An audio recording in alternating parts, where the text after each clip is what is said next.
Hi guys, welcome to the week 3 video lesson for Group Piano 4.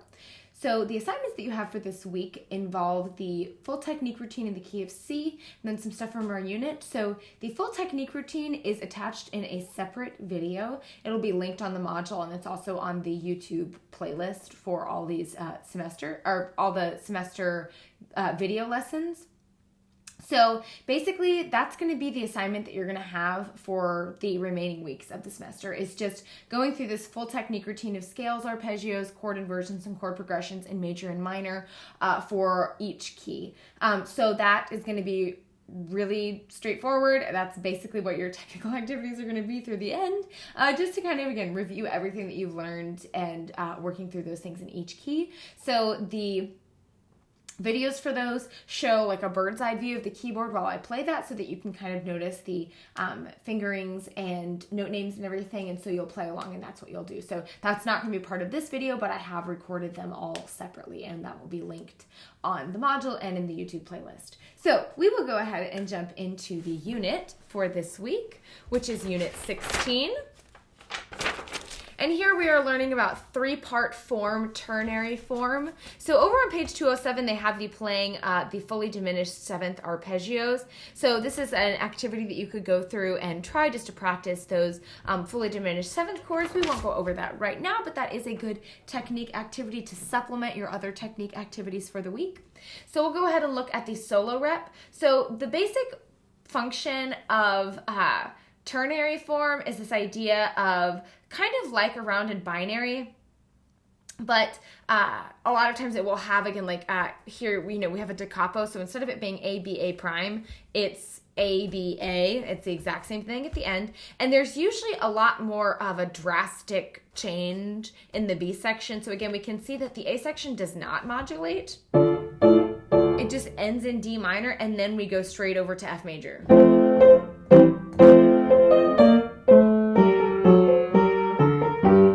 Instead of having the modulation to the dominant that we would expect out of a rounded binary form, it just directly modulates to the relative major here. So keep an eye out for the octaves and the dynamic changes in this one. And again, also that pretty rapid change in key area, and as well as the da capo. So I'll go ahead and play this one through.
There we go. So that is a solo rep. That would be one of your options for the 5-week exam. We will go ahead and take a look at the reading exercises now. So there are 3 choices. We have 2 on page 209 and then 1 over on page 210. And I will go ahead and play through each of these. Here's number 1.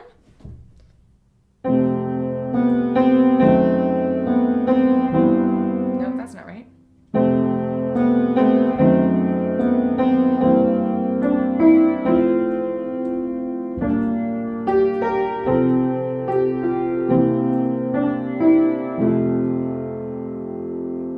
And then here is number 2, dance.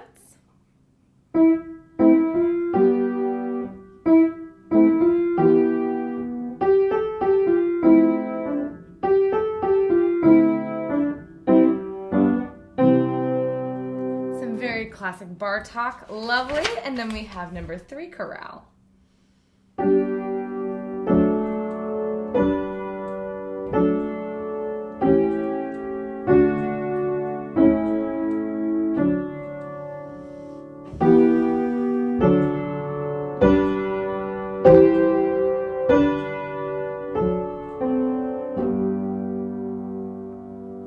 choose just one of those to play, and no harmonization with that reading exercise.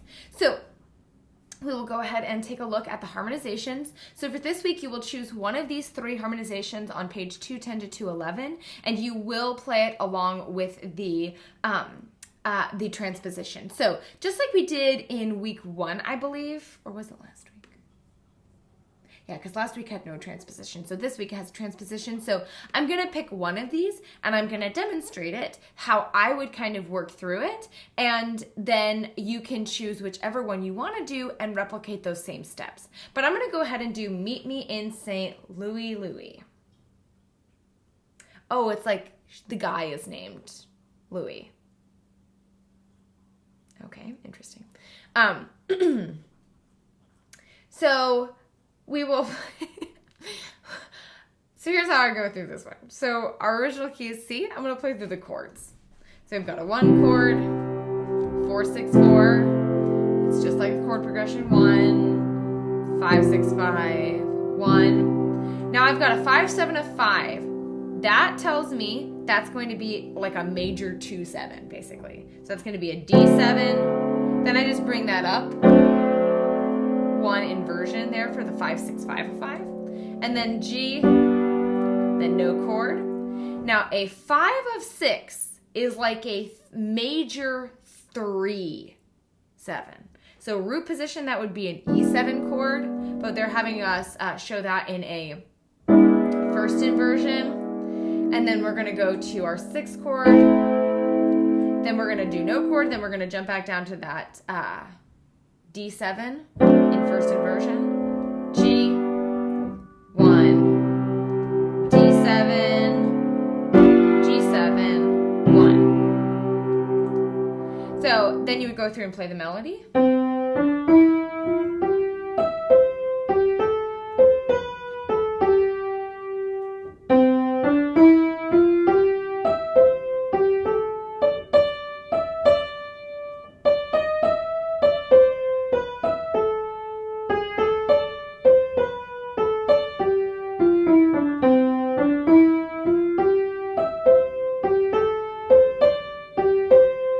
And then we'll play it hands together in the original key.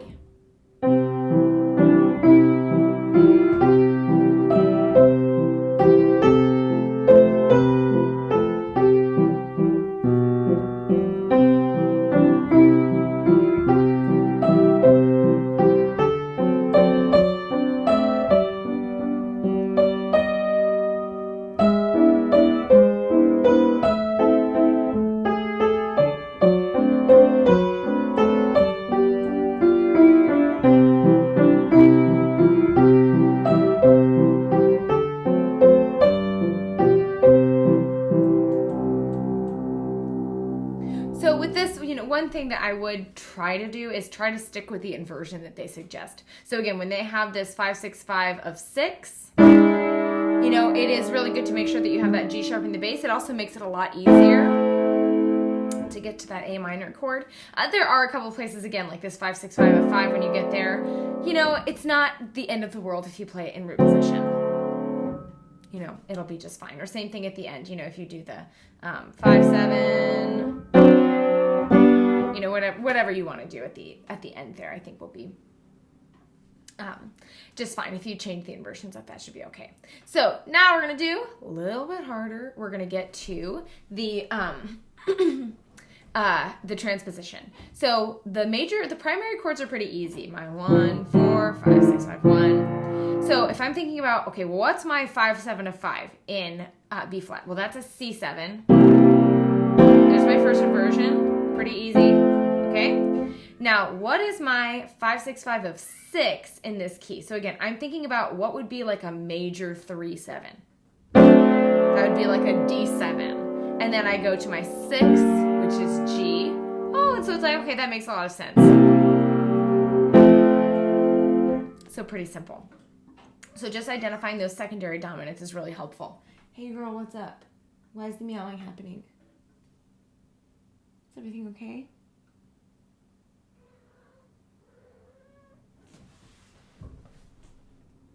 Come here. You want to say hi to people? Okay. She's having a emotional teenager day. Okay, so we're going to go ahead and play through the chords in just the left hand now.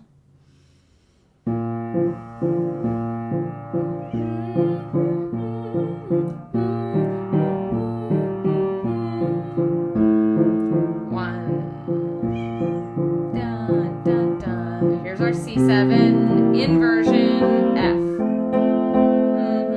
D7, and make sure we got that inversion. And then B, G minor.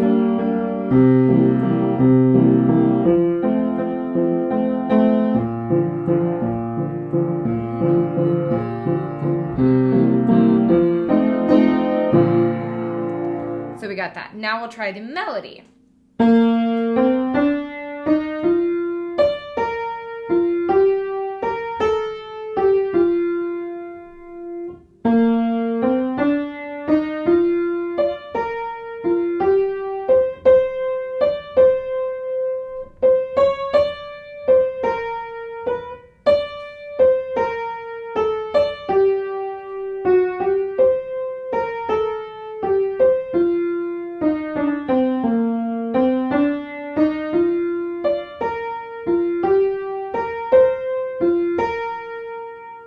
So again, dealing with some of the accidentals in this can be a little bit tricky. You probably will need to change some of the fingerings to do it in B flat, since we're starting on that black key with the kind of the scale there. But focusing on your intervals, and again, focusing on where is my tonic and dominant in this new key will definitely make that a lot easier. So then I'm going to try it hands together, and I'm not going to go too fast because it's not necessary. And again, especially with transposing, you want to make sure that you just give yourself plenty of time and that you're not rushing. So let's go ahead and give it a try. Ready, go.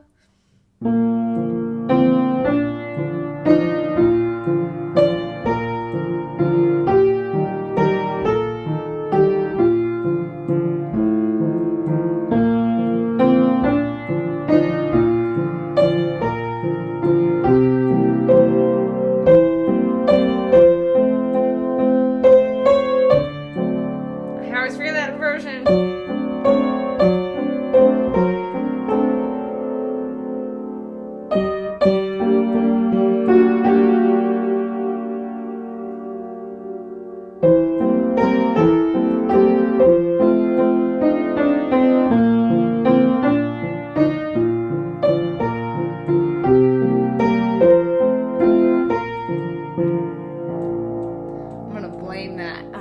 Slip on the cat meowing. That's exactly what happened.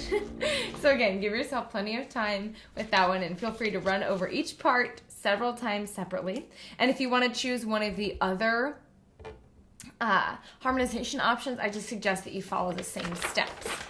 So next thing we have is some fun little duet repertoire. So I'll just play through each part, and you could play along with either one. So if you want to, I'll play the primo and I'll play the secondo, and then you could practice playing along with either or both. So you could learn both parts and play along. And again, playing with a duet partner virtually is really good because it kind of forces you to stay on the beat. You can't take any hesitations, otherwise you'll get off. So it's kind of like practicing with a more musical version of a metronome.